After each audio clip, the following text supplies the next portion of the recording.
Hello and welcome to episode 3 of the Dundee Soul podcast. And just before I mention anything, the reason that this podcast came back is because the four boys that are in this room, we were in a similar situation a couple of months ago at a Dundee game, and we spoke to Craig, and we managed to get him to agree to tell this story. It's a story that I feel it should be a film, realistically.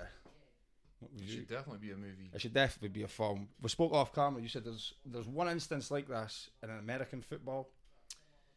Yeah.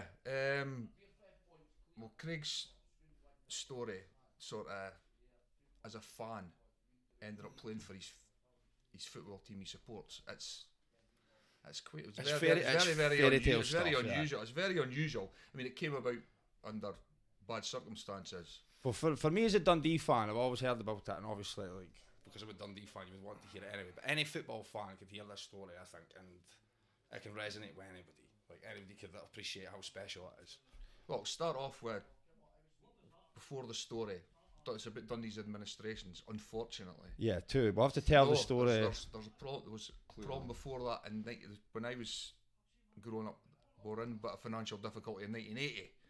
And it kind of resonates with me because I was told to sell my Dundee scarf by a Lochee United supporters to save the club. So that kind of resonates with me as well. So I remember the dark old days as well. So when the next administration comes in 2003... That's the one my generation would know, but yeah. So apparently we're 20 million in debt at that point. That's the number that... You said that's not like no one knows the real number. I don't think anybody knows the real... Inflated. Yeah. If you've spoke to a few people, yeah, it's not the right figure. Well, the wages, Caniggia was on what? Was it like 12 or 14 grand a week? Yeah, that was the rumours, wasn't it? You were saying he's wanting to buy his missus a castle and all that, if you remember that. Well, yeah. And the thing was about Caniggia as well, from that time, around about that time, Caniggia and his missus were like the Posh and Becks at Argentinian football. But great. Yeah, but the thing is, I wouldn't change it. I wouldn't change that time for anything. I mean, it was the problem was Peter and Jimmy Marr had the club, and Peter and Jimmy Marr were brilliant for the club. But Peter will admit himself, if you ever speak to Peter Marr, is he went with his heart instead of his head, and it ended up the way it did. But I wouldn't have changed it for anything. Great times. Great times. Some of the best times I've ever seen it as a Dundee fan, but I would probably say the season we're going to speak about in Craig's story is the best season ever to be a Dundee fan. I would say it was magical. Magical and very. It was hard times, but like towards the end, it was like you can't describe it really. You just had to live it. But we're going to get sidetracked a lot here. Yeah, so first administration was about 20 million. Yeah. And then we get to the season 2010-2011. And then I think the figure's about 600,000. We'll go into administration on that. Can't be sure, but again, you'll never know the figures. You'll never know the figures. But as being Dundee supporters, they're difficult periods of time. I mean, 2003, fans saved the club, and all the buckets. Everybody knows everything that happened. All the money that got raised and to keep the club going, and then we kind of do our usual up and down the leagues. We were down the league for what, 7 years at this point, I think. Yeah. I think it was 7 years at the time. Yeah, it was golden days, and then we got this magical season. But yeah, we'll just start off and we'll just speak to Craig. We'll get his story and we'll go through it basically. So, how about you, mate? Good, thanks for the invite. Delighted to be here. You know, I'm delighted to see all this memorabilia you've bought. It's only a fraction because, like I say, there's a lot in my mum and dad's house that I just couldn't find. So that's just a wee slice of some of the stuff I've got. Well, this is my favourite display so far, definitely. It's great. But so we'll start you off. So when did you start playing football, mate? Well, just usual. I was at Dundee High, so I was a private schoolboy. So we were rugby and hockey only. Yeah, you didn't get football there, right? No, there was no football. So we were rugby and hockey, and I was just playing Sunday boys. So firstly with Broughty, which would have been one of my mates at the school's dad who was running it. Then on to Fairmuir. Which Broughty was it? So that would have been Broughty United, I think. That's who my son plays for. Was it? Yeah. Yeah. It's still going, is it? Yeah, it's still going. Yeah. Then on to Fairmuir, and then you heard about various teams trying to sort of scout you or whatever. So Yeah, because we're speaking off camera. You were singing for Rangers. You brought those boots in, I brought in these boots, which were I was training with Rangers around about, so that'd be 93. So I would have been sort of 12, 13 at the time. It's a big deal when you're 12-year-old, man. Yeah, this is it. A big deal. Even getting a free pair of boots when you're So I can't remember at what point I got them. Where were you? What was the story with Rangers and the training? Well, there was a scout who lived in Montefiore who picked up a couple of. He used to basically just go around the games and done his area was the Tayside area. Picked up a couple of us to go through and train initially. So you went through a couple of times. So it was basically twice a week, Tuesday, Thursday, or Monday, Wednesday. Can't remember. He would drive you through in the car, with 4 kids in the car. As soon as you finish school, he would come pick you up, and you'd be right through training in the pitch opposite the main stand. This is before Money Park. Before all that. Training there and then stop for a chipper, and then you're back home about 11 o'clock at night, and that was you. But I can't remember at what point I got these, and I don't know why I never wore them. But yeah, I thought I found them in the they're not like you would get. Now, yeah. So that time I was training with Rangers, training with Dundee United. So it kind of the travelling aspect of the Rangers kind of got. We get to at that age. It's pretty young to be going to school and then doing all that. So it was I think, and again I can't remember the full sort of. The problem though with the youth football is my nephew, he played for he was at the Grove, and he played for Raith Rovers. About 3 or 4 boys went across there, but the problem with that is it was the parents that had to make sure he was at training, and they were training across in Fife. So you were training on a Wednesday night, so we're going across and training there. You're not getting any backing from the club. No. And then when you're playing matches, we were touring all over the place. Alloa, Stenhousemuir, Celtic, and then he ended up going to Dundee, and it was better. It was better, and they kind of looked after him a bit better. But you'll know that yourself. It's hard. Yeah, it's hard for the parents. Believe it, it's probably worse these days, isn't it? They're travelling even more these days with games. I can't remember why. I can't remember the exact story how it. I think it was more the travelling aspect. So I just stopped going through to Rangers, and was just sort of training with Dundee United.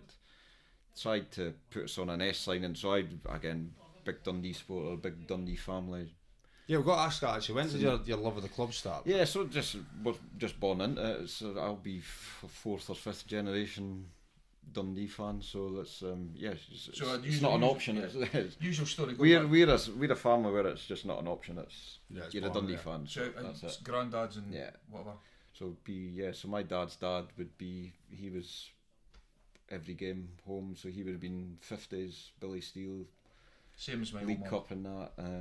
My dad would he was through at Muirton Park in '62.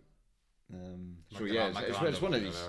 It's one of these you don't even question it. You don't even think about it. It's not even a thing. It's just you're a Dundee fan. Yeah, it's put upon you.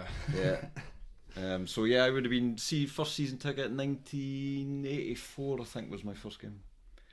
4-0 defeat by Aberdeen at Dens. That was just the usual. So that's If that's your debut and you're still a fan after that, that's you for life, isn't it? I started going in the middle 70s. I think the first time I saw them beating Aberdeen was Tommy Coyne and Keith Wright. Yeah. So it was about 8 years before. 8 years before I saw them beating Aberdeen. Right, to go back to the story, so you're at United then? Yeah, so basically I didn't want to sign, and just purely because it was Dundee United, just didn't want to sign. So I think I was there about 4 years, maybe. Got to sort of 15, 16, and it got to the point where they're like, right, if you're not signing, what's the kind of point of you being here? And I always kind of thought, I'm just hope Dundee would come in and offer you something, but it never transpired like that. So I ended up leaving United. Still play. I think I was still playing Sunday Boys at that time. But do you not regret no signing for United? Yeah, but maybe a wee bit. But Because you never know how. Well, this is it. Yeah, you don't know, but. So what year was that? What year that was? So That that'd was United. be 95, 96. All right. Okay. Was Jim McLean still at the club at that time? Yeah, so he was very sort of visible. He was running everything. Yeah. every youth game he would be there. I remember a couple of sort of dressing downs, not me personally, but I remember him having so at Gussie Park, me and my dad were in the changing room. He was like, he had his brolly and he was sort of tapping his brolly saying, "You need to sign, right? You need to sign." what's the point you've been here? And it's like I can't remember the full conversation.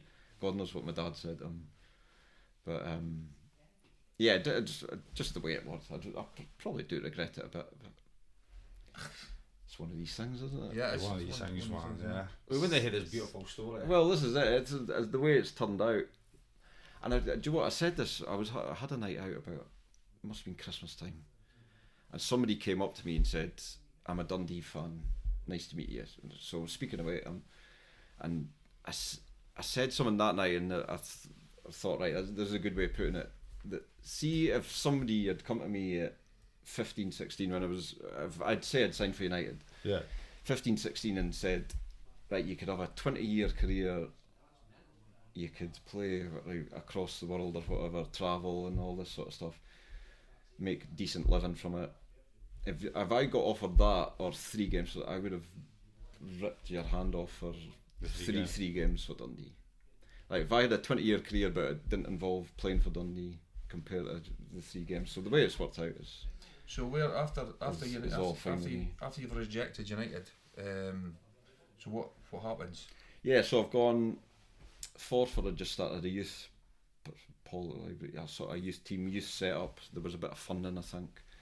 So all the sort of provincial clubs like Forfar, Alloa, and all these sort of clubs, all had decent youth teams at the time. So they were just taking anyone that, fallen through the system as from the sort of elite clubs. So yeah, signed for Forfar for the youth team. There maybe 3 seasons possibly. Yeah, 3 seasons.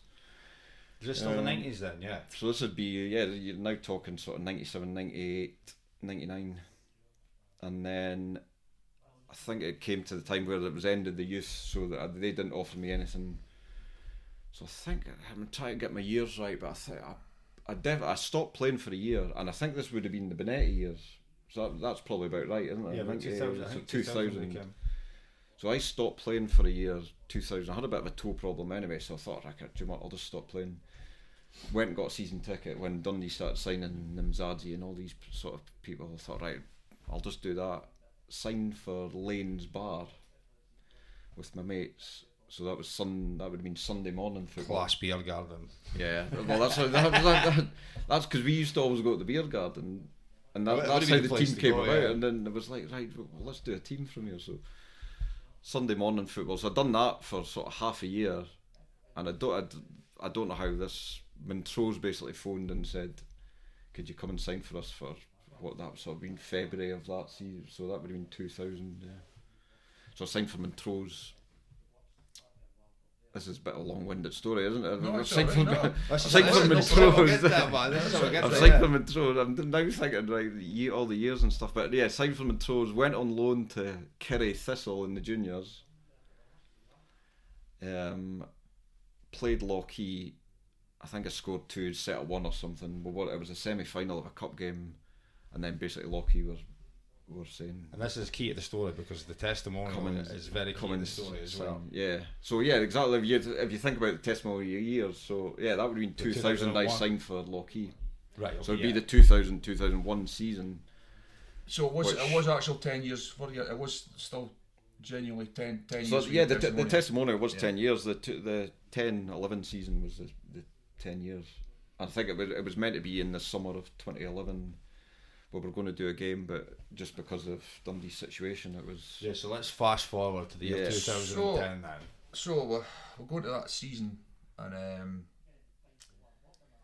we've got Billy Dodds and what was his name? Chisholm. Gordon Chisholm and Billy Dodds as the managers, co-managers, and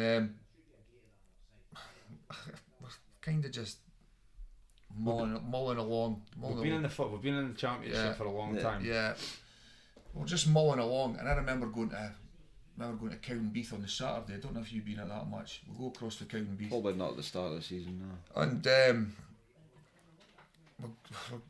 we end up, we're getting beat from them. Yeah.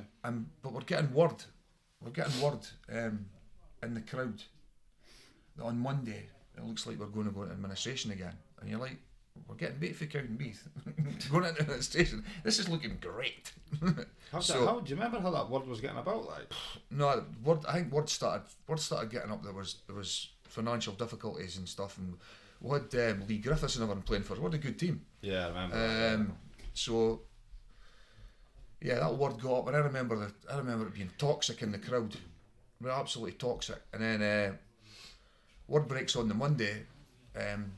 Chisholm and Dodds have gone. Up steps Barry Yeah, Smith. And so Barry Smith comes in, and we're in administration, and it was the chief executive at the time was Harry McLean. He was actually a friend of mine, and does this involve your story when you get a transit van? Yes. So well, that was planned. Harry, I go to Dens. I was going up the Dens for some reason, and then Harry brought me into the boardroom. Sell badges. No, yeah, probably at that point. Yeah, I hadn't. Get your wheeshed. If you don't know, Steve is a prolific badge seller all up and down the country. Yeah, well, this is part of the story. Tell about the podcast, he'll give you a deal. Part of the story of the badges is this. So I get called in, and Harry's got a list of the players. We'll have to get rid of the players. We've got to get them off the wage bill. So did Barry Smith not have to do this? Well, no. Well, I think they were all included, but Harry had to make a big decision, very quickly, because you want to look at it.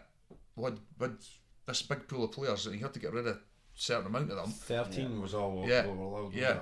So I had to get rid of these players. So he showed me the list, and I was like, "Well, that looks like a not bad team." He says, "But we're going to have to do other things. We're going to have to do other things to get this through this, or we could lose the club completely." And the story where I'd talked to Harry, it was like if the club had went into administration, we would have ended up losing everything out of the club, all the memorabilia, all the stuff they'd collected over the years, and we actually discussed get a transit van. Get a transit van. Let's get it. If it goes just before administration, let's get the stuff out there, because it would have got sold. It would have got sold, you know. So thankfully, it never had to come to pass. And now the stuff's all looked after by the Dundee Heritage Trust and all the rest of it. But it could have been a complete disaster, because there's clubs. Shamrock Rovers in the 80s lost all their stuff. Well, like if you look at this, like the year after we got out of this, Rangers died. So it shows you how lucky like Dundee were to come out with this. They got even more. Yeah, absolutely. Yeah. But step up the Dundee fans. When this broke, it was rallying together again. Like I remember the buckets came back out, and well, we've got the 25-point deduction, right? So we'll get the 25-point deduction, which is hard to take. And where are we sitting in the league at this point, actually? We're near the top, but the thing is, right, the 25-point deduction is in the top. It's the highest. Is it not the highest deduction in football? No. So we got a 25-point deduction in 2010-11. 2005-06, Lazio, Fiorentina and AC Milan, they got 30-point deductions, and that was because of the Calciopoli scandal, which was they were enticing referees to give them. You'll remember that. That was to relegate them. It was. So they got the 30-point deduction, and in 2008, Luton Town got a 30-point deduction as well. So we got one of the highest ones. Highest in Scottish football. One of the highest in the world. I mean, there's no. I mean, I've looked into it, and there's not a lot. So we'll get the 25. We'll get the 25-point deduction, and we'll get player embargoes and all that.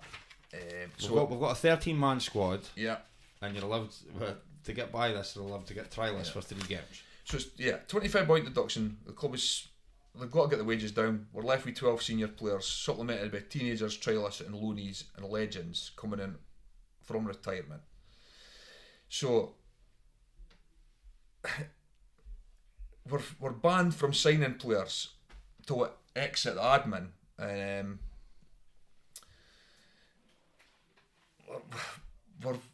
remember there's a loophole comes in. Yeah. There's a loophole comes in. They find out we can bring in players on 3-game loans.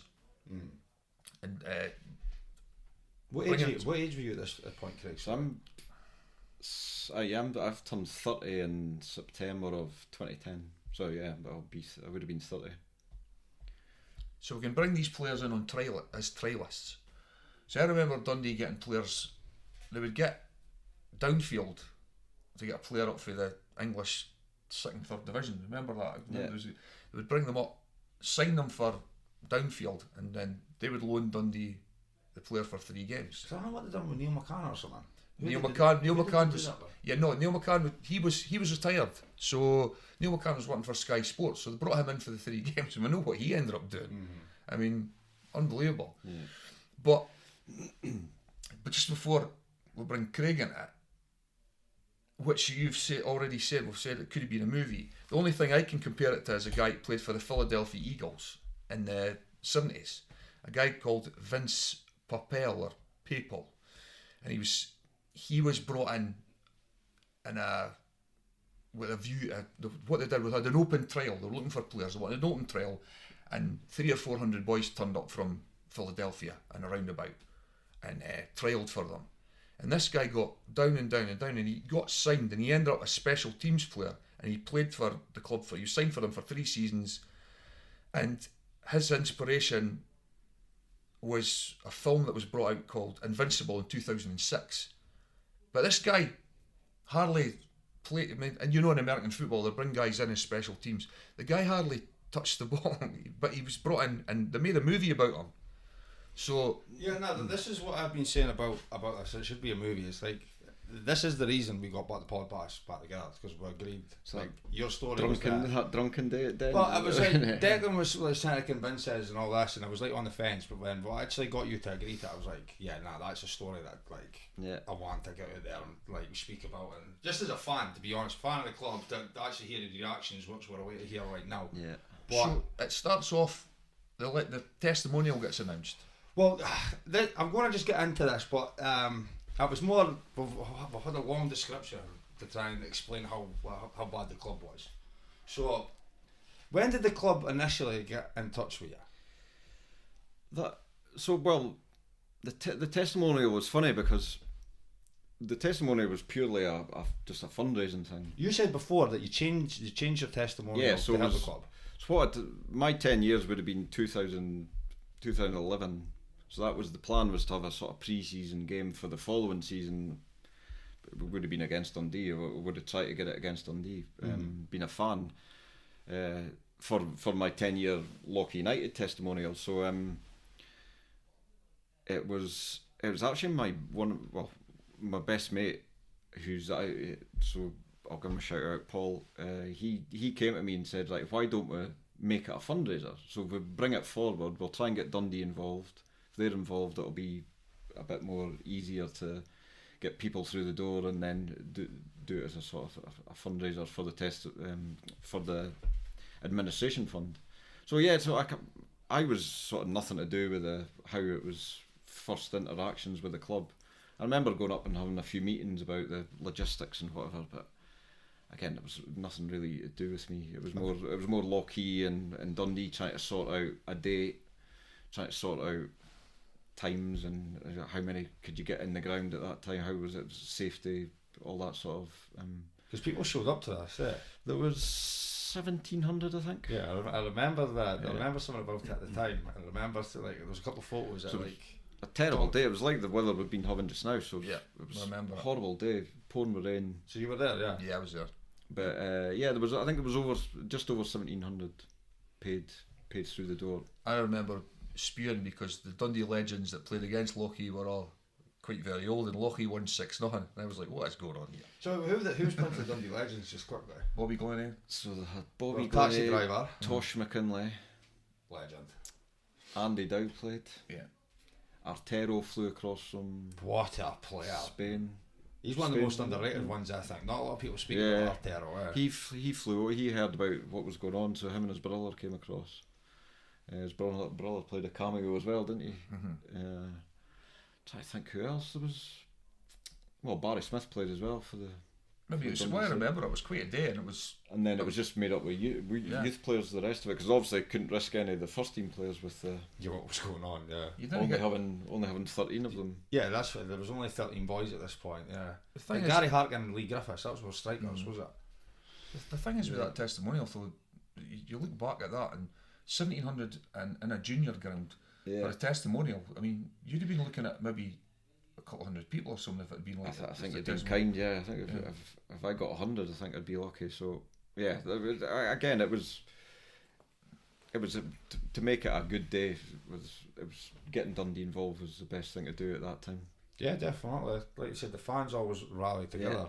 And a key point of the story is how much money was raised for your testimonial. Well, I think the official figure was just over 14,000. But you donated all of it to Dundee, did you? Yeah, 100%. Yeah. That's like so again, it's not. It was never my money to sort of give away. It was, like Steve just said there. If it was my testimony, you would get 50, 100 people maybe turning up. So again, there wouldn't have been. You done it for the club, and like you said, the fans but were it was more just it was a thing. It was in the papers and stuff, so it was good. It was a good sort of for the club to get that. And the thing is, that was your. The second half was your first experience of playing for Dundee. Yeah, so they'd said to me that right before the game, so I didn't know anything about that.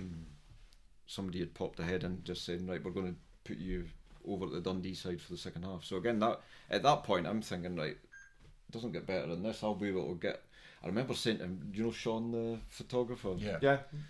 I remember because he used to do the Lochee photos before Dundee, so I remember saying to him, make sure you get a good photo of me in the Dundee top, right? Because at that point, I'm obviously thinking. Bet you got one. He's a good photographer. Sean, yeah. It's not going to get any better than this. But, putting the Dundee top on in a. Let's go into that. How did that feel the first time? Because you don't know what's coming next day. Yeah. Really. So you've got the shirt there. That was the shirt that you wore. The shirt I actually wore. Yeah. You want to unravel it? Yeah. It's not been washed. Still got the mud on it. I wouldn't have. Nice stuff, though. Yeah. So that signed by all the players was just mentioned. So that would just been the players that were there on the day. Yeah. See if I can make out. So again, it was a lot of youth, but there'll be the few of the guys, the older guys. There's Barry Smith. I'm trying to look for Artero. I'll get it after the thing. Yeah. But that's a special moment. So this is again. But that wasn't the only shirt you got. You were presented by the club. Dundee presented you with. Yeah, so with that one on show that I still need to find a place in the house to put it up. Yeah. But so that was my gift for the day. The fact that's when I think of the Defiant season, I don't think of the home top. For some reason, that is the top that I think. Well, yeah. I know. I always thought it was a bit strange that they gave me an away top, but then I just kind of assumed it would be. Didn't have enough home tops to give away or whatever. That to sell them. So right, is it Barry Smith that reached out and said that from this testimonial they liked how you were playing, or? Well, we'll go. But the thing is, we'll go. Before that, we'll go 15 matches unbeaten before Craig plays, and we're going through all these loopholes to get them in. And the story, where it starts with Craig is, you're coming to the game. And I was speaking to your brothers days before. Well, the thing about that, so my testimony was November 2010, so that was basically the week after that there was the bad snow. I can't remember what they called it. There was a name for it, wasn't there? We were meant to be having a derby, were we? At the time, was it meant to raise funds for the club? So I remembered something about we were meant to play United, and then the snow happened, and people were all showing up at 6 in the morning to try and get it right. Okay. I remember something about that. Possibly. No, I can remember being on the pitch shoveling snow, but it wasn't for that much. What was that for? Motherwell Scottish Cup. Right. Okay. Yeah, boys coming for fatties at 3 o'clock in the morning. Straight up there. I might be getting that mixed up with that then. Clear the snow. Usual stuff. Clear the snow and get bit 4-0. Yeah. Great. I remember something about that. Anyway, sorry. So a lot of the junior Lochee's games were called off just because of the bad weather. So I was getting to a lot of the games anyway. we were sort of training Saturday morning. I was getting home and away. What a buzz to be a Dundee fan at the So time. again, I remember my brother and his brothers plural, and the sort of group of mates that we go to the games with. For some reason, but we're always South Enclosure. For some reason, they'd moved to the main stand for their season ticket, so I was just going in the main stand to sit beside them. But I remember at the time they used to always go down the sort of as close as you could get to the sort of tunnel area. And there's only 5,000, 4,000 at the game or whatever, and so the players would hear everything you're saying, and so they'd be shouting on like, "Keep it going, go on, keep this one going," and they'd be looking up, clapping away and that. But so I got to quite a few of the games. I think was it Stirling away? Is that the first one? Stirling away for me is always a funny one because Stirling. We go to Stirling and we draw 1-1 with them, but before the match, what I remember was the Stirling Albion fans had buckets and they were collecting for Dundee. Oh, really? And then at the end of that season, we relegated them. All right. That's nice, eh? No, I know, crazy. Just another layer on It's a the. gesture that to her. Oh, relegated them. So I was on the train that day to Stirling. Like I say, we'd have trained in the morning and jumped on the train with my brother and my mates. That was it. That ended up with a 1-1 draw. 1-1 draw. Yeah. What game was that? Stirling Albion away. So that would have been. What game in the run? I mean, That's the first game in the run. That's the first game in the run. Yeah. Right. Okay. So we're getting. So I've jumped back a bit there, but then so between my testimonial and actually getting a call, I've not heard anything. I spoke to Barry on the pitch when I was playing. So it was me and him in midfield for the testimonial, the second half of that. So you're totally unaware. So again, I'm kind of just like get out of the way type thing. He's telling me to get out of the way, like passing to each other, whatever. So there's just there was nothing, no conversation other than that. He probably said thanks after the game. I've said thanks for coming, and that was it. So, but he must. The thing is though, the way it went, all these loopholes and having to get players in, there must have been talk because. I mean, it's not like, Well, that's what I'm interested in because, like, obviously the way to set up the testimonial, when somebody would say something, but he said that there's no, so like. There was not, again, maybe behind. Sorry, I've not heard any stories. To go off a wee bit, I don't think I've read this or made this up. Was Morton interested in you at one point? I think, what's his name? Ex-Dundee and United player, Jim McAnally, he was manager. So when he was manager, again, this is sort of 2004 maybe, 2003, 2004. I was meant to go for a trial game with Morton, but I got called off for the weather. Oh, right, okay. And then he never phoned back. Right. So, oh, right, okay. that was that, yeah. Good memory. Yeah, I'd forgot about that. No, I mind reading that. But no, when the thing is when you were going to the game, you were going to Kirkcaldy that night. I was on the Bobby Cox bus. I was going on that was the maddest bus in Dundee at the time. Explain this to people who don't know. The way the season went out was Dundee went on a 23 unbeaten run. So like when we are talking about what game this was and the unbeaten run, do you remember what game? Well, how far we were in when we got the phone call? 15. Was it 15? Was 15. it? I was about to say 12 or 13. I can't. Yeah. So if you. Well, no. You mean he played the 15th game? No, I think we're on a 15 game. I think we're on a 15 game unbeaten run, and then I think Craig gets the. I'm sure. I might be wrong. It's around about there. Yeah, well, so this is the guy to answer the question. Yeah, that's it. I'm sure. Yeah. I thought it was 12 because I always remember unlucky 13 if I play and when we get beat. All right, okay, yeah, that's going to go in your head. So I'm sure it was the 12. So I think they'd gone on a 12 game unbeaten run, and I've not heard anything. There was no talk. There was, as far as I know, anyway, until the day before. The day before. So the day before. So I was working in the financial services at the time. So it was a bank, but it wasn't a sort of commercial bank as such. So you're in an office block.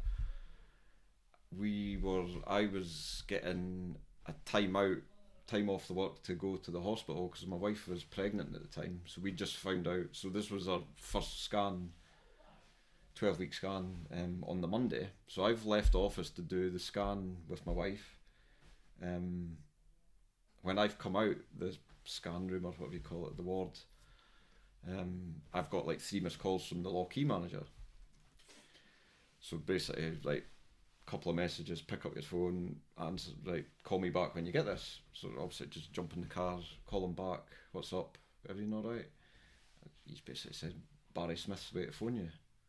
So what's he phoning for? He's wanting you to play tomorrow.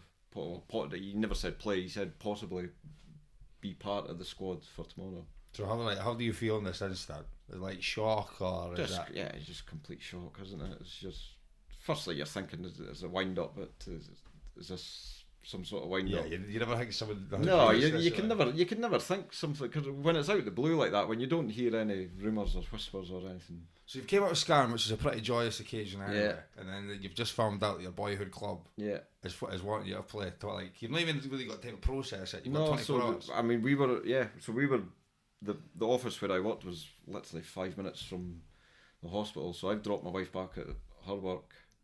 I've gone back to the office and basically just stood in reception until Barry Smith phoned me. And then Barry doesn't, you know Barry as well, he doesn't, he keeps it short and sweet, and he doesn't go into too much detail. So he basically just picked up the phone saying, are you available, are you fit? Yeah. Are you available? Yeah. You weren't fit though, were you? I had a wee knock at I had a knock just from a training game that, again, you're never going to say anything. Yeah, no. It was I was never going to put the club or the team in any danger in terms of not being fit enough to play. It was more just a wee sort of niggle. That was. See, that really annoys me. You actually get that to play for Dundee, because my old man made me take my boots up in 1979 and said, if I take my boots up I'll get a game, and I never got called up. And you just got a phone call at the Bruce. Yeah, so just like I say, out of the blue, Barry just kept it really short and just said, are you available, are you fit? Somebody will phone, I think he said Harry will phone you with details. That was it. So how did you feel after it was official when you spoke to the boss then? Well, yeah, so I've got to go and, so the next phone call was, I think it was Harry. Harry phoned me saying, right, you'll need to come up, we'll need to get your tracksuit. The bus is leaving at 2 o'clock. So immediately I'm sort of thinking, I'll need to get a half day here. So I'll have to go ask my boss for a half day. So yeah, the bus was leaving basically at 2 o'clock the next day. Is this for Raith Rovers? Yeah. This is Raith Rovers, sorry, yeah, this is Kirkcaldy, so... So what would you have done if the boss had said no, you wouldn't have been an accountant the next day? Yeah, I would have been jobless, yeah. So did you sleep that night? Again, it's hard to... I'm not a great sleeper anyway, so it always takes me ages to sort of... so it took me a bit longer to... I wouldn't be able to sleep that night, man. I do remember just... But at that point, I still thought I'd be going to be on the bench and just to sort of make up numbers as such and be another body on the bench just in case. So at that point, I didn't know of what the sort of details of what was... if you would be starting or not, what position, whatever. It was more just... I thought I'd be on the bench. I thought, right, but this is amazing. Like, imagine getting called up to be on the bench. Did he not ask you where he asked you? Yeah, so that was the next day. Yeah. So basically the next day, I turn up at 2 o'clock, get a tracksuit and stuff. You just go straight in with the players? Well, this is it. So so we were basically leaving at 2:30 to go to a hotel at Kirkcaldy for like a pre-match meal.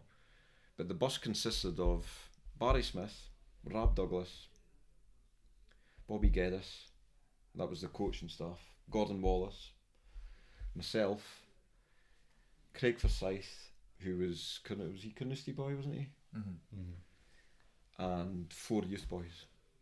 The rest, there was not one other first team player on it, so it was can you imagine like a 52-seater coach, right?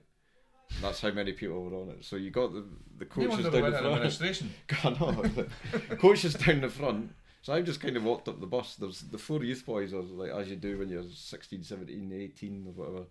They're at the back. They're in the back row, just all speaking to each other. Craig Forsyth's quite a quiet guy. Anyway, he was young as well at the time, and he would have only been 19, 20. What was like Big Rab in that like for you? He's just quite a character, isn't he? Just like you're right.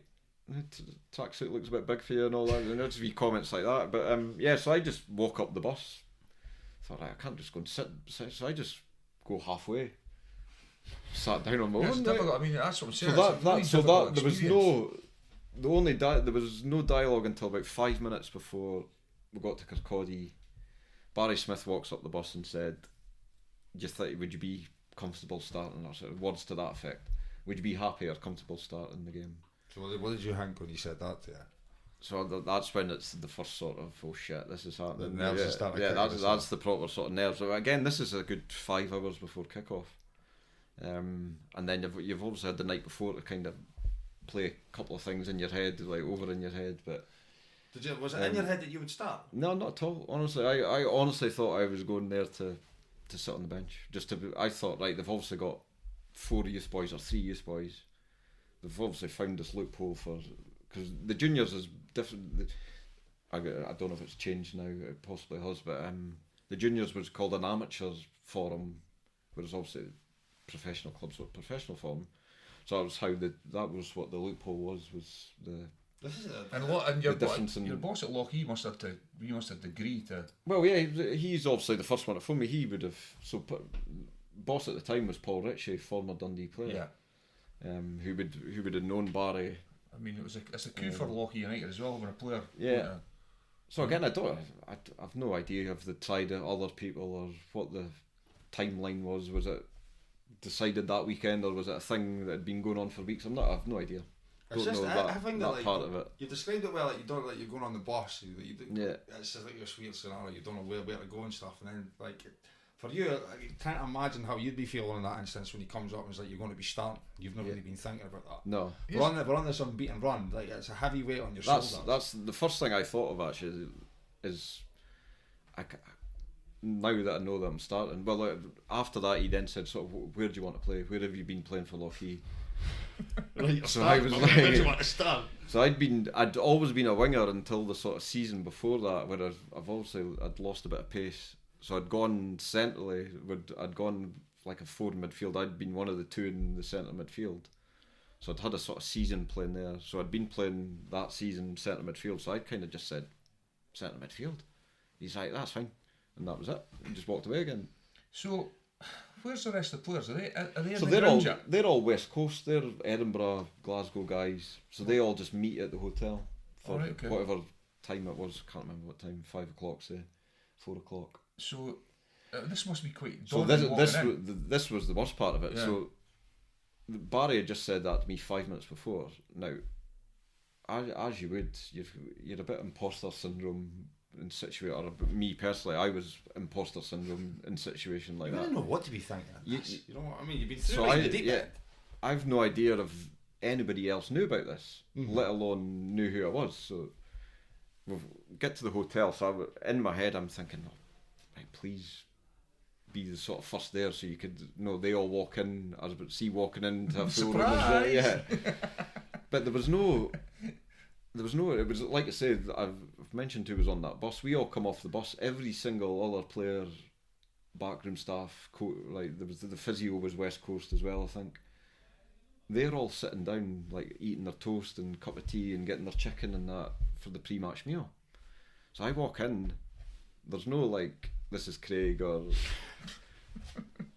No one says like get a seat here or anything. So that was the worst part of the whole day. Did they come out and get a plate or no?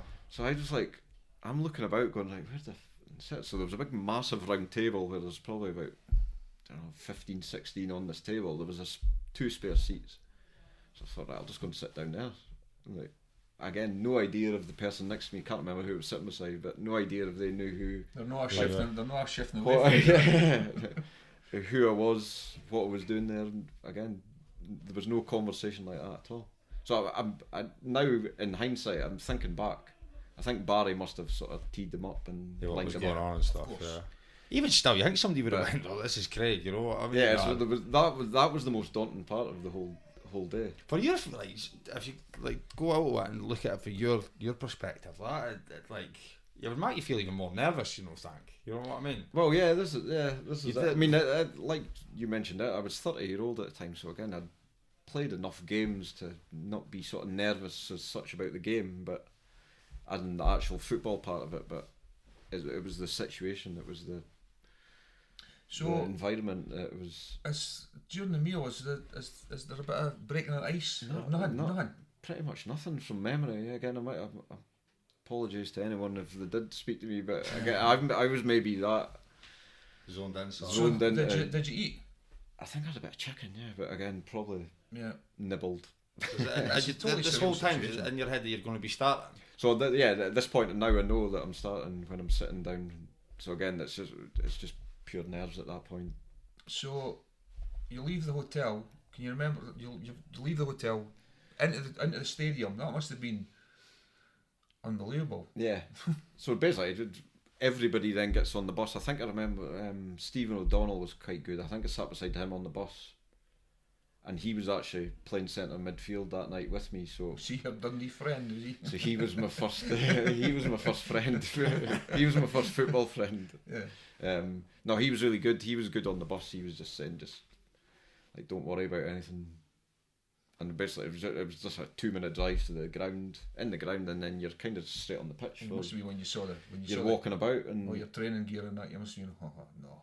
Yeah, I don't think I even went in the changing room at that point. I think it was just basically, as you do, you just go for a wee walk before the game. Mm-hmm. The players are just walking about the pitch. And what was his? Can you remember his team talk or anything like that, or is it not? No. He was never. Again, I'm maybe speaking not out of line, but I'm maybe speaking because I wasn't there for the during the day, like the Monday during the day training. I wouldn't have been there, so I don't know if they've done their team, their team talk as such or their team instructions. But did you do the huddle inside? Did you do a right chat inside the dressing room, or was this just on the pitch? Again, Barry. I think Barry was probably pretty good in terms of not making a big deal about anything. It was very. I do remember people saying just like, let's just keep it going. Let's just do what. Watch out for like a couple of Raith were good at that time, right? I think Raith were top of the league, weren't they? Yeah. They were. So they were just mentioning players to look out for, and it was all just very general. It was never. See before the match kicks off. Were you at that game? No, I wasn't at the Raith game. Right. So I've got quite a surreal sort of thought about that match.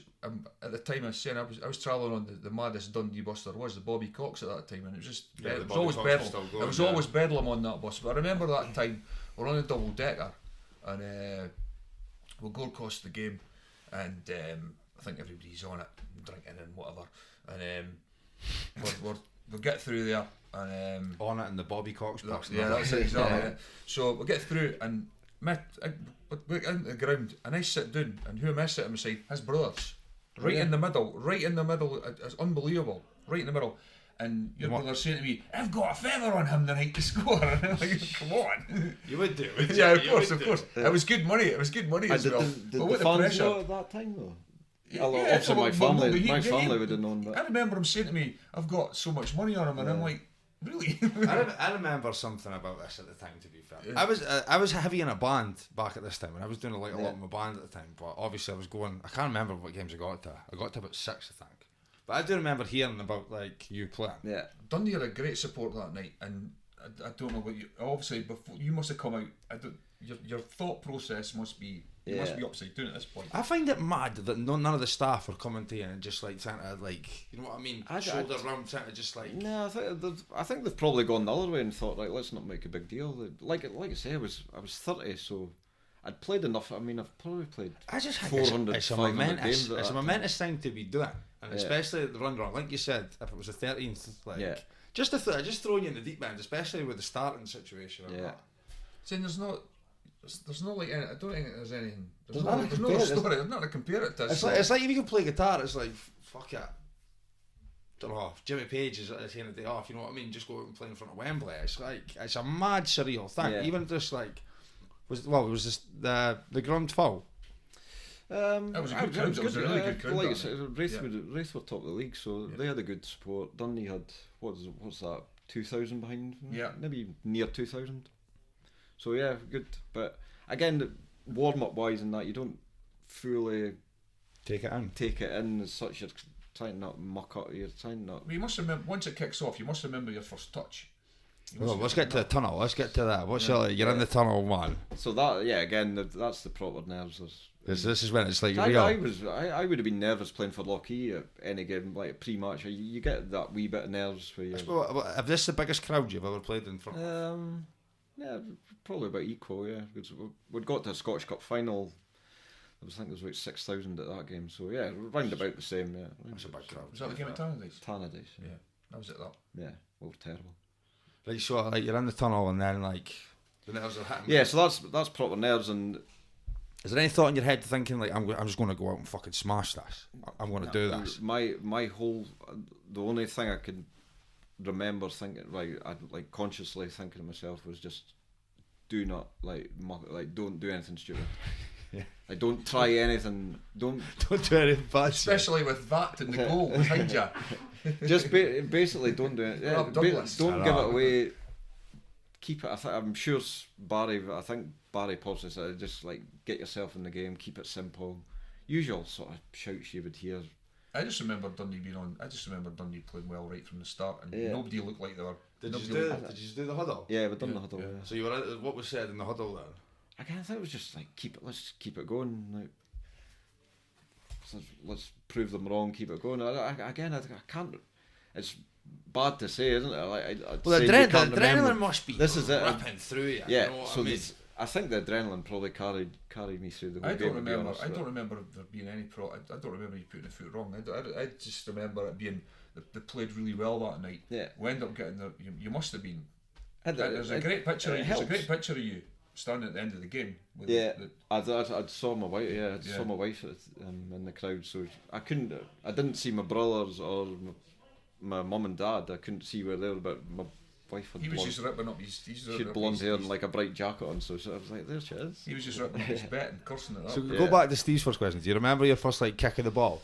No, not at all. No, just like that ease into the game. Do you remember any key moments of the game that you had? I remember a couple of sort of early passes where I thought, done all right there.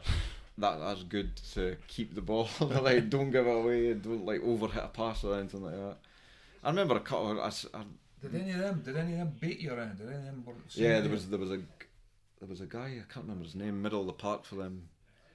He just kept saying, "You're shite, big man."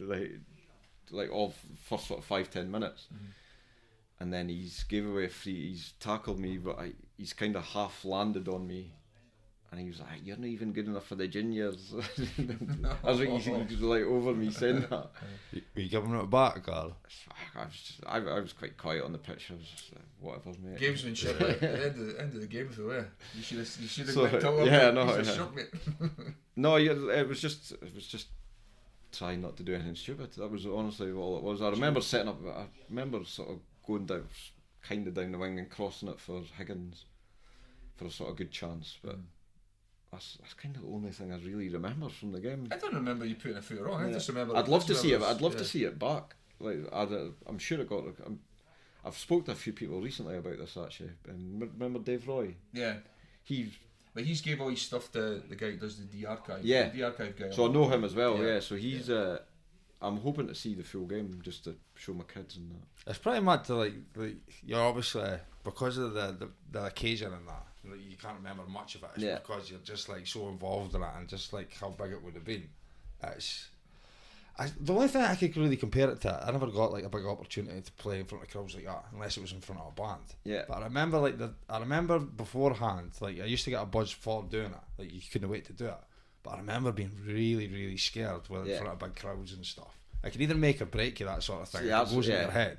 You know bands are a bit different because they're so close and everybody's looking at you. There's only 3 or 4 of you on the stage or whatever, but it's one of those things when people are watching you. I could really you can either perform for it or you can't. Just the way you describing it, it's like this big momentous part, and it's hard to remember if you know what I mean. It's sad in a way, isn't it? You can't remember details, but like you said, you get to see it. I'd love to see it back. Yeah, it'd be good to see it back. So get to the final whistle. Obviously won the game. I think the game went 1-0 on us, didn't it? 1-0. 1-0. We won it. Won second half. Yeah. So if the game ever see the game, you'll see me basically nearly jumping in the crowd. So I went around the back of the goal. So who are you looking for at this? Are you looking for your family? At that point, I was just celebrating the goal. No, I'd noticed my my wife's family. She was with her dad, and like he's former director of the club, so he was home and away at that stage. my wife's brother and there's all that sister and all that crowd. So I'd noticed them straight away, but I just couldn't find my brothers and my mum and dad, which was always kind of felt a bit sad about that they never got a wave. You remember what happened in the dressing room after? Was there anything after it? They were all got like if that's game 13 of a run, as you would, everyone was just buzzing. It was still absolutely going. Buzzing. It was still going. Yeah, because again, I mean, there's a lot of good players in that team. They probably thought 30 were pushing it, getting to 13, 14 games unbeaten in a competitive league. That's what, like 13 games. So like, when did we come out of the 25? Because remember, we got the 25 point deduction, and it ended up that we would have won the league if we never got. There would have been about 3 points behind, because we got beat from at the end of the run. We got beat from right on the last game. Yeah, the last game of the season. Yeah, I was at that game actually. Wouldn't have won the league, but would have been, I think, second. I think we would have ended up second. I think. Was that what it was? Filming, yeah. Second, yeah. I think I remember that still. Yeah. Second. So we'll get over this game, and we're playing Morton on the Saturday. Yeah. So when did you get the word? Well, Barry says, I think he said after the game he'll be in touch. He goes, I'm gonna try and use you for the 3 games, because obviously if I was bad, he wouldn't have got the call back. I'm sure I wouldn't have got a call back. So but as I said, how do you feel after that? You know what I mean? Like weightlifting sort of thing.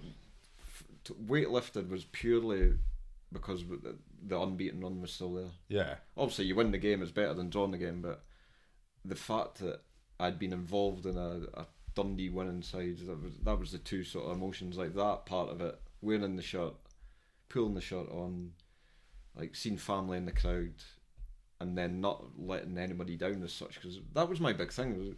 Like I say, you're very much imposter syndrome going into a situation like that.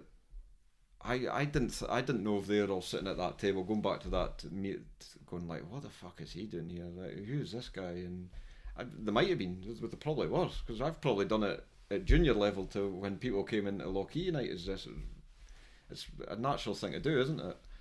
But so that was my thing. Just as long as I didn't be involved in a goal, like conceding a goal or letting anybody down. What you just described, money can't buy, man. You know what I mean? Like putting on the shirt, the special feeling that would be, and like being involved in. I see it as one of our most historic and special moments. To be fair, that season. Again, you get fans coming up from time to time if you're out and about and whatever, but they say exactly the same thing. It's their favourite fan season.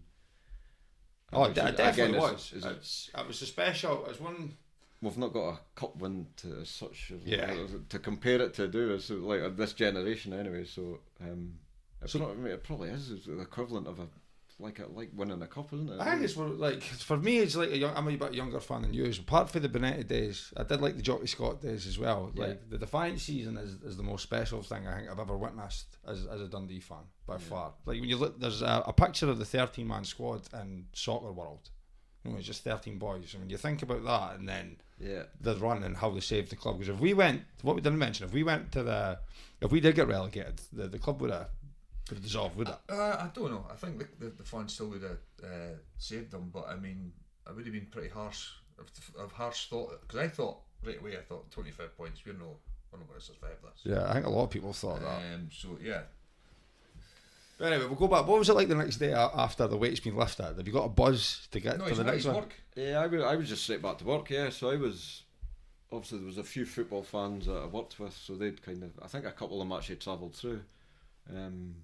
Yeah, just straight in the work. You must have floated in. I remember getting to sleep about sort of 4 o'clock in the morning. Yeah, I was going to say the adrenaline. That was the proper adrenaline night where you just couldn't sleep. You didn't know, like being on your phone, getting again. This is before sort of smartphones, so it's just text messages. Your brother and your family, that must have been mad proud. I remember speaking to your brother about it at the St Mirren game, and he was saying it was proper like joy. He's my older brother especially. He's quite famous for kind of going around going, "Oh, my brother played for Dundee." Yeah, You would do that. he turns into, once he's had a couple of lagers, he turns into the loudest man in the world. Yeah. Yeah, that was a good day in the lounge we all had. Anyway, we're getting sidetracked. Right, so we'll go to the second game then. So we've got Morton on the Saturday. So when did you go? So I think I've got a phone call. I think the next day from Barry Smith just saying.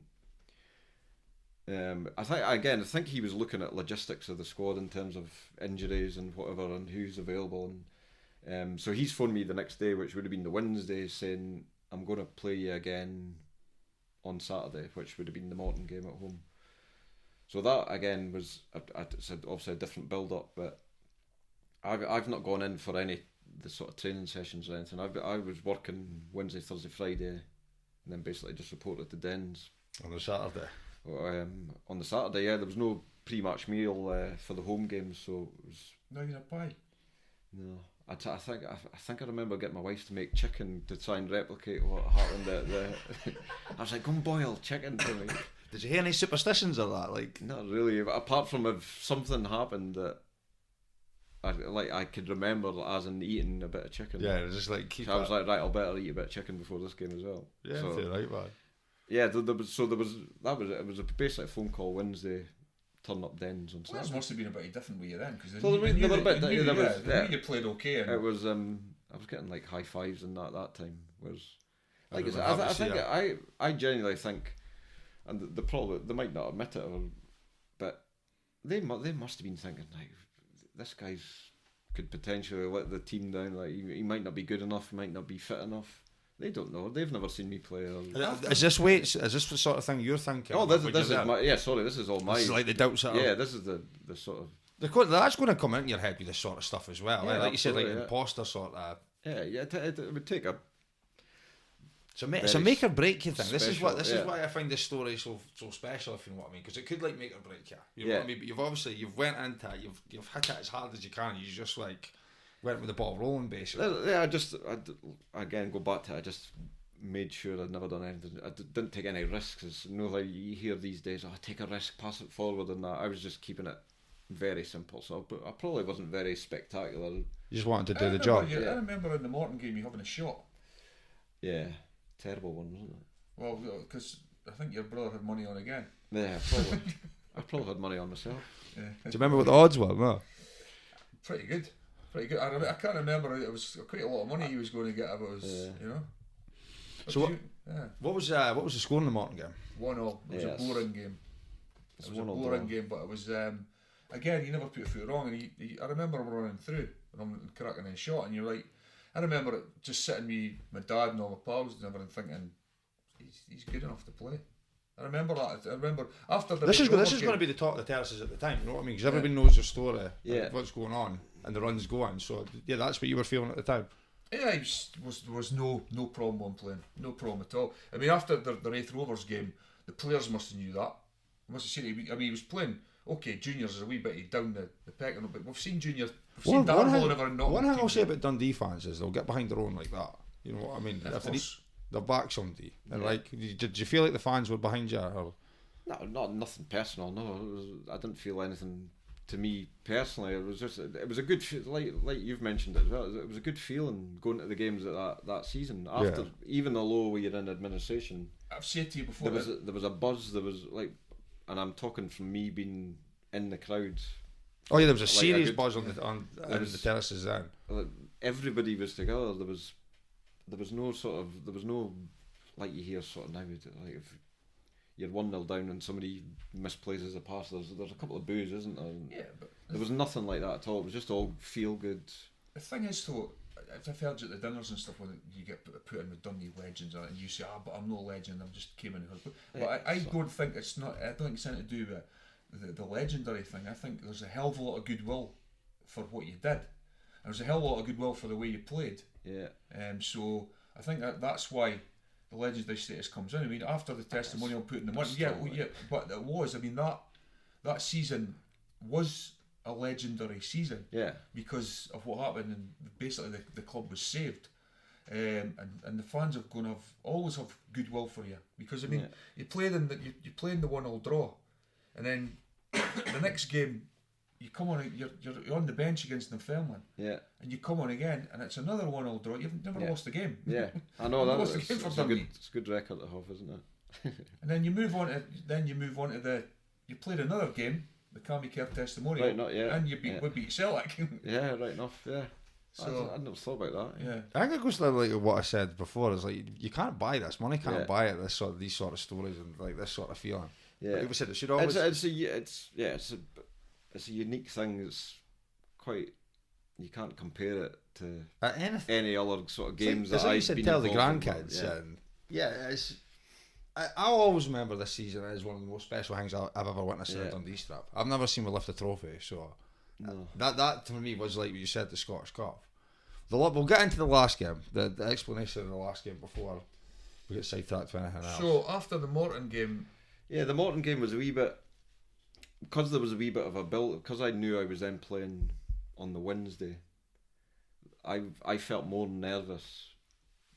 Again, because it was at Dens, because you had the dark blue on compared to the waist strip on the first game. I felt sort of more nervous and like just anxious to not get beat, which I'm sure there was I'm sure I had a couple of bad sort of passes at the start of the game. I think I gave it away a couple of times, but that was me feeling even more anxious than I did the first night. You're feeling the pressure of that one. So there was your adrenaline. Adrenaline works weird ways sometimes, isn't it? It's like, you get an adrenaline dump when it's like. Where I think that's what that second game. I think I felt a bit leggy. I didn't feel as sort of sharp. Whereas the first game I was like. it wasn't a good day again. So the pitch was wet. The pitch was really dry. I think. Was it? It was like, but again, Dens wasn't great back then. If you remember, it was like quite sandy. So it was. I recall it. Obviously, you're playing in the game. I just recall it being. No, it was like quite dry. So it was like the ball was sticking under your feet, and then I think I probably put the wrong boots on. I think I had a pair of studs on. I probably should have worn moulded studs. So wee things like that, or during the game, I'm thinking about all these things, going, I should put the other boots on.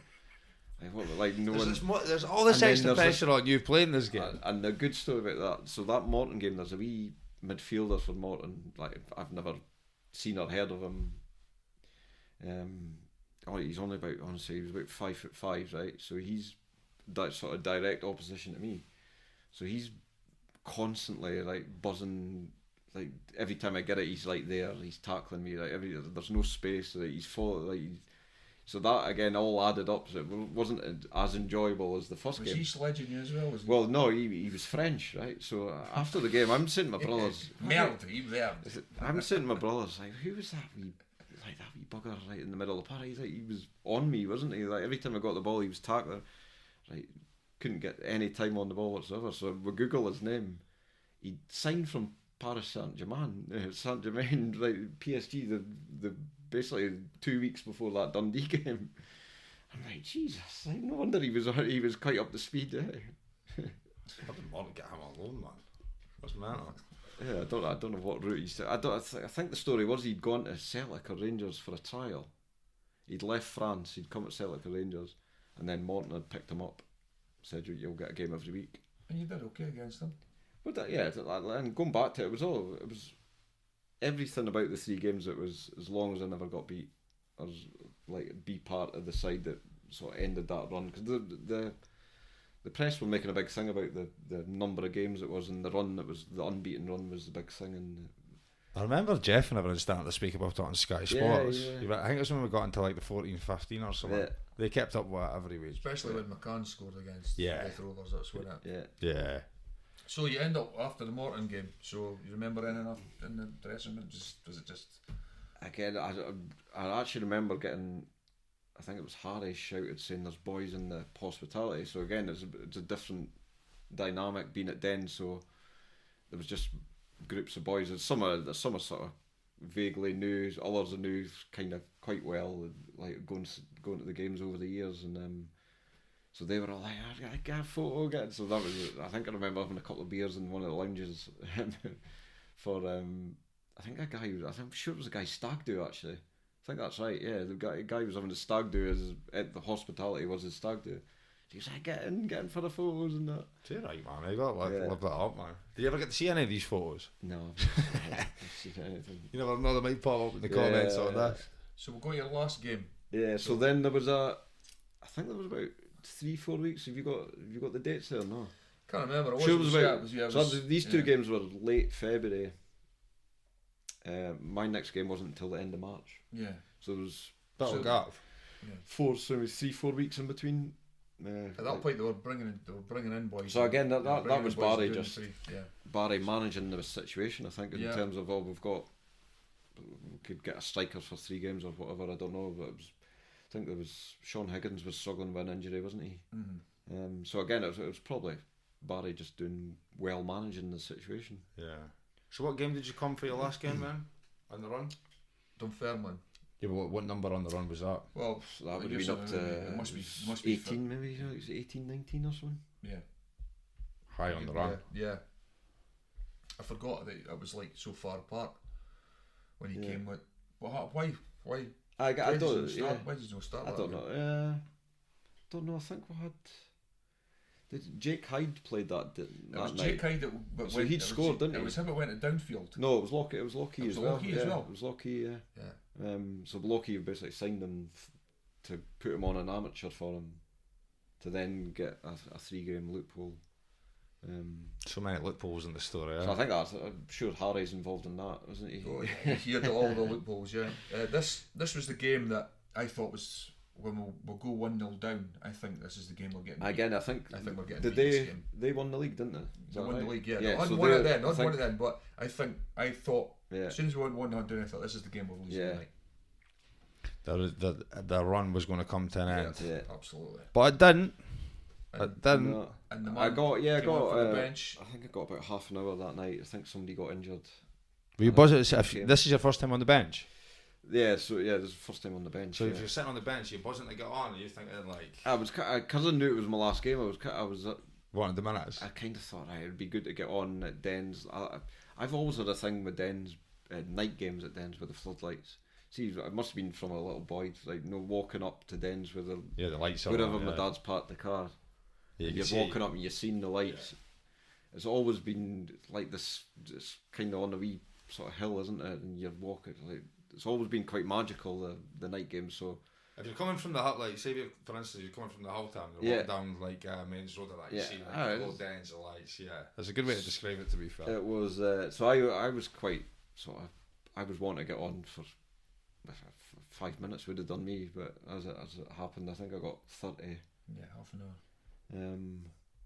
Do you remember any moments of that game? I remember being involved in the goal celebration because I was like jumping in. You're going to get stuck in about that. I remember that. I remember I remember the Dunfermline team again. They would have been. I think they went top of the league. Yeah, they did. Around about that time, and then eventually win the league. So they're a good side. I remember them being very sharp, and when you're coming on as a sub, you're like trying to get your sort of second win to get up to the pace and get the pace of the game. It was quite frantic when I came on, but yeah, the only thing about 5 minutes left, I probably could have had a shot. It was a sort of bouncing ball, probably about 25 yards out, and that's a kind of one regret about the whole thing. But again, it was always to do with it. It was always I ended up just getting the ball and passing it out wide. But in your head, you just there to do a job and not fuck up, basically. Yeah, that was. I kind of vividly remember thinking, right, should I shoot here? Then thinking like don't say a shoot, they break, they score. Yeah. Like how sort of selfish is that? Me having a shot just because it's right in the top corner. Yeah, of course, yeah, but that it was always. I think it's pretty mad because when you take your perspective of the situation, like this is a world that you're not in. You know what I mean? Yeah. You're through in it, and like everything else is going on with it as well. You know what I mean? You've got that unbeaten run going on. Everybody thinking that like the club might go down, and like it's a whole lot of weight on your shoulders. Yeah. Like even the way you described that, like. You take a shot and then the doubts in the back of your head thinking, I thought, what rebounds and they score or something. Yeah. It's, I do remember that because it was like a slow bouncing ball. So I remember like having this, like these, it's like time stand still type moments where it's like, don't be like, don't be selfish, and like just get it, pass it, and yeah. So, but that was what like Barry Smith says it all the time. It was a collective thing. It was a that was why the run was so long. It was because there was nobody being selfish. Everybody was like what you would say a proper team. Yeah, everybody was playing for the shirt, man. Yeah, right? Everybody. And you've got this, like as I said, they're all West Coast guys, like Celtic fans and whatever. Like they don't have any sort of affiliation to the club as such, other than they were probably getting a decent wage before administration. So they've got nothing to. I heard the story about other than sort of Rab Douglas is obviously a bit. I heard the story about Rab Douglas grabbing Lee Griffiths by the throat in the changing rooms. Yeah. I can't remember what game it was. I think that was the Motherwell game, wasn't it? Because I was at a dinner a couple of weeks ago. I think he told the story. It was the Motherwell Cup game, whereas it was on Sky, so it was quite a big thing. And then I think he turned up late. Yeah. And then he just kind of walked in thinking, was that right? It was like 20 minutes before kick-off, so I think it was after the game. Obviously, they get beat 4-0. I think Rabs pulled them up after the game. But these for the guys that were still there to do what they've done, it's quite a special thing, isn't it? I'll never be. They could have easily. Let's be honest, they could have downed tools quite easily. Yeah, 100%. Yeah. The one thing I remember about that was just everybody rallying together again. Because like I think everybody else just thought we were done, especially with the way you described it at the start. You know what I mean? I was just like the second time we've been whacked into that. Yeah, I mean, it wasn't looking good. Especially, I'll never forget that game at Cowdenbeath. I mean, it was just bile was coming out of the Dundee fans at that point, and we got beat for Cowdenbeath. I remember at the time thinking, where are we going with this team? What's happening? It just did not look good at all. When you fast forward to the end of the season, the last game you said I was at the last game. I remember that because I was away, was it? Yeah. And we lost. I'll tell you one of the story that annoyed me at the time was Harry McLean got brought in as help to, what was the guy's name? The guy from Aberdeen that owned the club at the time. Melville. Callum Melville. Oh yeah, so Harry was Spoofer. Harry was pals with him, and he brought Harry in, and Harry had only been in the job 2 weeks and went in administration, and people were blaming Harry McLean for it, and it was nothing to do with Harry. It was nothing to do with him. He was the man that led the team out of it. With all his decisions he made a lot of great decisions, a lot of moves, and pulled them out of it. And but I remember at the time, boys blaming. How can you blame him? He was given the job as chair. He was basically the chief executive after a fortnight and put it to administration.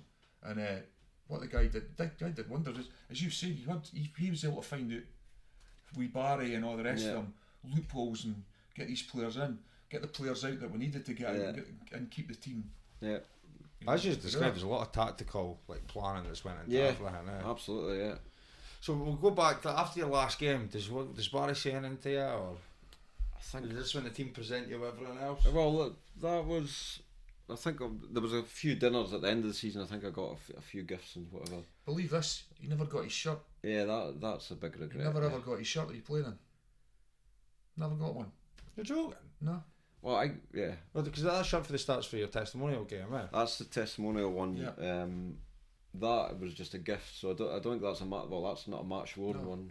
So he never got. I mean, that's my replicas from that season, but he never got. It was always my intention to wait till because I think they only had sort of 2 sets of sips, so it's not like they could be thrown. Because I remember asking at Raith, could I put that in the bag, and whoever said no, we need it basically. What number? Were you wearing number 11? No, I was 11 for Lochee. I think that's why I've been presented that. I wore number 9 for Dundee. Oh wow, that's a good number to wear, right? Yeah. How did you know that? You spoke to Craig before about this, obviously. He told me before. You know why? You know why you've not got the step? Because he's fucking probably got it. Yeah. Well, certainly wish I did, and he wouldn't be getting it back. No. But no, there's a. You asked for it, didn't you? Yeah. So again, you kind of half forget about it. At the end of the season, I thought, right, so I've texted Jim Thompson, the stadium manager at the time. is where's the sips? Could I get? It was probably a few weeks after. I probably wasn't as quick as I should have been. Should have had that in your bag as soon as you left. I know. I should.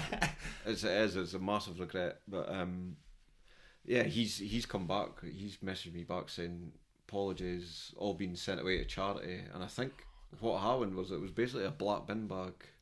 You know how like the donate. You know, you see the sort of African kids and stuff. Yeah. You see the African kids. To be honest with you, right, I'm sure I've seen a picture of. So it would have been African kids, and that's that cat. See after that though, I mean, you're looking later on. The club would play special matches and stuff, and they'd put them on, and people would bid for them. So I don't understand. That's it. As you keep saying, it's probably one of our most iconic. It's no our greatest scene because it was through daft things, financial things that happened. But because it's such an iconic season, you'd think those strips would be put up for auction.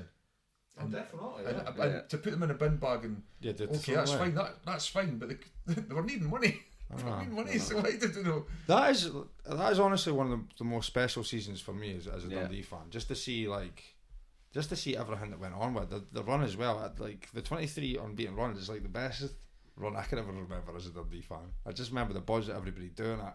I remember, like I said, that this is the reason we started the podcast when we said we would get your story, because just as a Dundee fan, just wanting to hear what it would be like, what you'd be like in that. But not just that. I mean, it's not just that. Although it's a Dundee FC story. No, I know. I mean, for any boys my age that read Royal Rovers or any of these kind of, it's a Royal Rovers story. You get the phone call for your boyhood club to come up and play. It's it's astonishing. That's the only words you could really put on. Well, as I said to you about the guy who played for the Philadelphia Eagles, they made it into a movie. The guy only made about 5 or 6 touches of the ball in 3 seasons. You know, and he wasn't playing constantly. Craig played constantly 3 games, full match. Well, came on as a subby the 3rd game. He came on and actually played for his boyhood team and kept them up. You know, unbelievable. And as described, as I would say, as one more special season. But everybody looked at the 90 days as something like some of the best things we've seen. But I don't think there's many special stories in football like us. And I compared it to Rangers, the year after. The Rangers, they get called the zombies now because of that. You know what I mean? That club died. The fans in Dundee, which is a lot smaller club. Yeah. You know what I mean? Just refused to let the club die. There's probably a lot of people that, going back to that testimonial, 14,000. There's probably individual guys. I'm sure there is that would have donated just as much, if not more, in that defiant season to keep the club going. Well, that's what you said to me at the start about the badges. Well, I'd done a badge. I'd done a badge for the Alba Cup final. Is this why you got the idea for it then? Yes, and I did that badge there, which was the Phoenix rising from the flames, and I did that for the club. I did 1,500 of that and gave all the money to the club. I've got about 10 of them in the house. And then I did 3 or 4 other ones after that, and ended up giving them a few thousand. That's quite good. Yeah. A Phoenix rising from the flames. Yeah, that is quite. That's cool. That's my sort of most iconic one. But all the money, I think, for the next, as I say, the next 3 or 4 badges, all the money went to the club. It was hard to keep track of everybody who was donating to the club. That's what I mean. There was so much going on. We're all doing something. Yeah. Everybody was doing something. The buckets were it, but you never ever want. That was iconic and memorable. You never wanted to go back to that. I cannot believe they sent those strips away to Africa. I know. You probably walked in his step down. You seen him with the Bobby Wishart's top that you got from, where was it, Switzerland? Buying Switzerland, Bobby was championship. The Hibs kit man used to wear it to 5 sides. Steve still tracked it down. Get a holiday to Africa then. So before we go, you've always been a well dressed man. Your brothers as well. He's rocking the Space Girls and he's got the new. They're my favourite trainers just now. They're so comfy. So I'm liking. I always call it just special. I know, like Gary asked me, and my wife takes a mick out of me if I ever special. So if you're from Scotland, then just call it special. You want to do a list of your 5 favourite trainers? Would that put you on the spot? Well, my favourite of all time is the Adidas Grand Slams. Good trainer. Was that with the gold stripes or the silver? No, I was always the silver stripes with the blue, red, and white. Yeah. So did they get reissued? Maybe I'm thinking back to when I was a student. I was a big When I was a student, 2012 was the last time I remember that one getting reissued. well, so they're definitely before then. I was when I was a student, which would have been 98 to 2002. eBay had just started, so I was quite big on eBay. Sending checks. This is before. This is it. Buying when you bought something, you would send your check away and wait 6 weeks or literally something. like 3-4 weeks for it to get cashed and then obviously posted out. But yeah, I was always there. I'll Adidas Grand Slams, but I'm sure they must have got issued. Must have been around about 2012 was the last time you got the silver stripes with the. Oh, sorry, right. Yeah, They've right. re-released them again a couple of years ago, but it was horrible. No, they were, yeah. But yeah, there's been loads before that. Yeah, like, so it would have been about 2002-ish. I remember getting them. I'm loving them, so I'll mention them. Yeah, do you like your pegs? Yeah, I do like. That's the Grand Slam. That's the Grand Slam. They call it the Grand Slam 2. It's got a Galaxy right. soul on it. Yeah, because they lost the Grand Slam. They weren't allowed to call it Grand Slam, were they? Especially they've done the Grand Slam version, but they called it the court, no indoor court. They called it the I can't remember. It's been a long day, but yeah, there is a Grand Slam special one. Yeah, off the top of my head, I like my ZX Consortium, the Aqua Consortium ones, 8000s. We had them on the podcast. The couple of weeks ago. Yeah, I got 2 pairs of them because I've got a box fresh pair and I've wore the other pair to kind of death. So the tags will get popped on. So ones. Yeah, they're like a £400 trainer nowadays. I know. Yeah, I noticed that. Yeah, they go for it. Well, they came out about 7 years ago now. Well, I was thinking about this the other day. Yeah, the 2019 that came out. Was that late? Consortium came first, and then it was the the General. That's the Aqua. It's like a dead lighter one. Yeah, that's what was that? 3. Yep. Two to go. I like. I had a pair of ZX 600s, the grey yellow stripe ones, which got reissued recently. 2023, yeah. But I would have had the pair from not the 80s pair. 2006. The Manifesto special, man. Yeah. Shout out Wilson. Wilson sold the power of them. Yeah. I don't think I got them from Manifesto, but I can't remember where I got them. But you would have got. They went on General. In Dundee, you had to go to Manifesto. Oh, was it? Yeah, they had the contract for that. Yeah. Good trainer pack, and your last one. Some good ZX, isn't there? Yeah. What will I go for? I'll go for what Steve's got on. Just a trim trab. I've always liked this. Do you know what? That's lies. Let's go back. A Diodora Elite. Borg Elite. Classic trainer. And we've got, just before we go, we've got some strips here as well. Yeah. Which we need to get these on camera, to be fair. So there's that so this Kami was Care testimonial one. Yeah, Kami Care testimonial. So pretty shocked to get a call, to be honest. So I would have been, when was that? 23. I would have been 43 at the time. So I didn't expect a call, but very nice to get included. Kami's a great guy. And yeah, against Celtic as well. Big honour to be involved in something like that, especially with like the players that were playing that night. Was going back to like the 2000 teams, so like Speroni, Sara, Caballero, God rest them. All these guys. It was the legend stars. Quite a big honour to be involved in that. Pick your favourite one out of that pile that you used to wear when you were a kid. Oh, this is my favourite by far. I always put that as the most iconic Dundee That is my favourite by far. Yeah. Is that your one? Is that yours, Steve? No, this is my one. Yeah. This is my one. That is in good condition. So that, yeah. And then that would have been 92, 93, I think. Best Dundee. My favourite Evo Den Beeman era. Yeah. So obviously around about that time. That badge is still perfect, man. See the pop-up badges. You see, they lose the colours so easy, and the sponsor. Yeah. But that would have been around the Sampdoria time, wasn't it, with the Football Italia? So you're watching the Football Italia Saturday morning, Sunday games. See before we finish, what was you must have music that was in your head when you played for Dundee. What was your iconic track? Well, what were you listening to? What could you remember? I'm Oasis daft, so I was just. There you go. Rock and roll star for that, man. My big Oasis song has always been The Master Plan, so it was probably that. It was probably That's quite apt, really, isn't it? Yep. Like don't Absolutely, muck anything yeah. up. It's all you're all.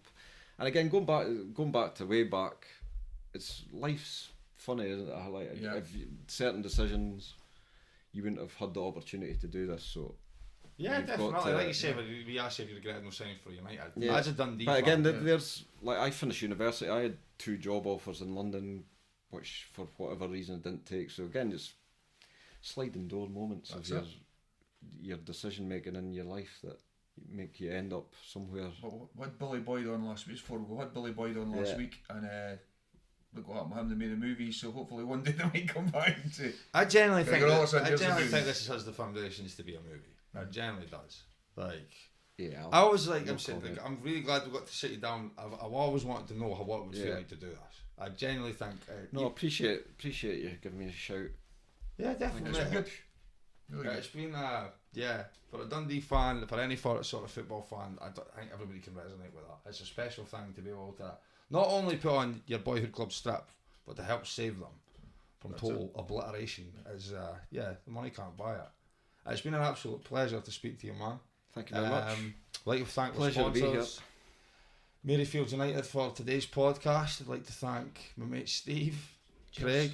Thank you. This has been the Dundee Soul podcast. See you later.